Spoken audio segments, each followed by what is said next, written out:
Have you ever bought a part for your car just because it comes in a cool colour? Well, that's the exact reason I bought these aftermarket upper control arms.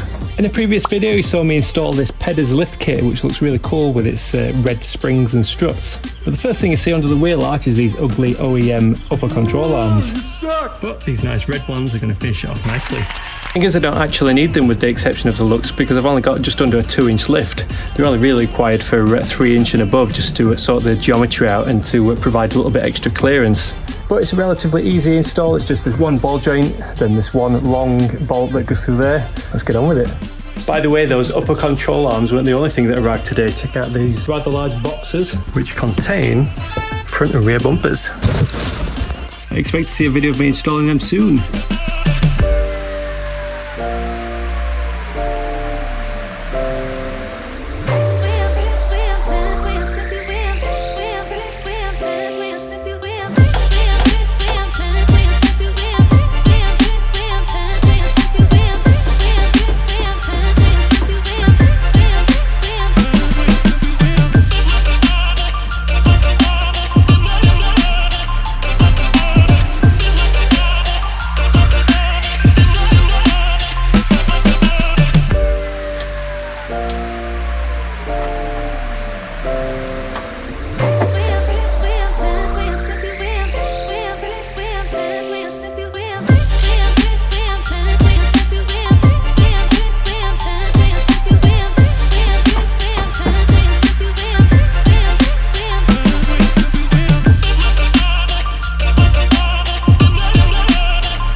So once again, this is another upgrade that I can't fully appreciate looks wise until the wheels and Raptor body kit are fitted, but that touch of red looks cool peeking at you from under the arches.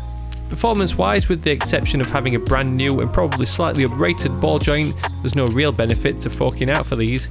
They do allow for more caster and camber adjustment when it comes to wheel alignment, but with my just under 2 inches of lift, they probably weren't even required. I have another 2 pallets worth of goodies due to arrive this week, so along with those aftermarket bumpers I'll have loads to do before my truck gets sent off to be repainted. So thanks for watching and stay tuned for future updates by hitting that subscribe button.